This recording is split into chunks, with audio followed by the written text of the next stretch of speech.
একজন ধনী মহিলা একটি শাড়ির দোকানে গিয়ে সেখানকার বিক্রয় কর্মীকে বললেন, আমাকে কিছু সস্তা ও মোটামুটি মানের শাড়ি দেখান তো। সামনে আমার ছেলের বিয়ে, বাড়ির কাজের বুয়াকে দিতে হবে। কিছুক্ষণ পর সেই বাড়ির কাজের বুয়া একই দোকানে এসে বিক্রয় কর্মীকে বললেন, ভাই, আমাকে কিছু দামি শাড়ি দেখান তো। সামনে আমার মেম সাহেবের ছেলের বিয়ে, উপহার হিসেবে ভালো মানের শাড়ি দিতে চাই। আসলে দরিদ্রতা কি মানসিকতায় নাকি টাকা পয়সায় বা অনেক বেশি সম্পদে? পৃথিবীতে কে বা কারা সত্যিকারের ধনী? একদিন এক ভদ্রমহিলা তার পরিবারের সাথে একটি 5 তারকা হোটেলে সুন্দর একটি সময় উপভোগ করছিলেন। সাথে তার 6 মাস বয়সী একটি ছোট্ট বাচ্চাও ছিল।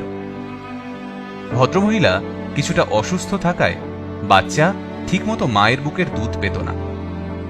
কিছুক্ষণ পর বাচ্চাটির ক্ষুধা লাগলে সে কান্না করতে শুরু করল। ভদ্রমহিলা সেই 5 তারকা হোটেলের ওয়েটারকে জিজ্ঞাসা করল, আমি কি বাচ্চার জন্য 1 কাপ দুধ পেতে পারি? ওয়েটার জানালো, হ্যাঁ, পাওয়া যাবে, কিন্তু এজন্য ম্যানেজারের অনুমতি লাগবে।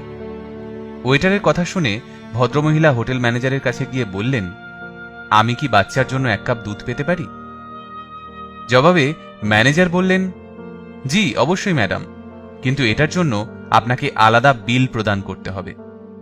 ভদ্রমহিলা জানালেন, সমস্যা নেই, আমি এটার জন্য আলাদা বিল প্রদান করতে রাজি আছি। ভদ্রমহিলা যখন পরিবারের সাথে হোটেল থেকে গাড়িতে করে বাসায় ফিরছিলেন, হঠাৎ করে বাচ্চার আবার ক্ষুধা পেয়ে গেল এবং সে কাঁদতে শুরু করল। তারা রাস্তার পাশের একটি ছোট্ট চায়ের দোকানে থামলেন এবং বৃদ্ধ চা বিক্রেতার কাছ থেকে বাচ্চার জন্য 1 কাপ দুধ চেয়ে নিলেন। ভদ্রমহিলা চা বিক্রেতাকে জিজ্ঞেস করলেন, আপনার বিল কত হলো?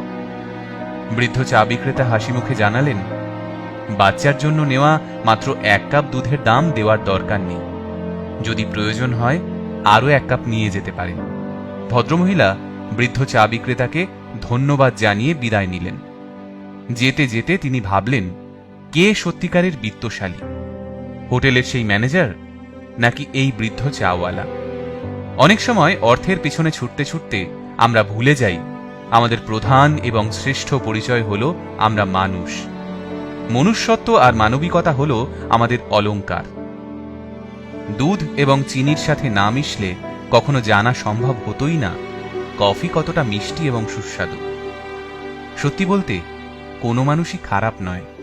আমরা সবচেয়ে ভালো তখনই হই যখন আমরা সত্যিকারের মনুষ্যত্ব ও মানবিকতা সম্পন্ন মানুষের সাথে মিলি এবং মিশে যাই।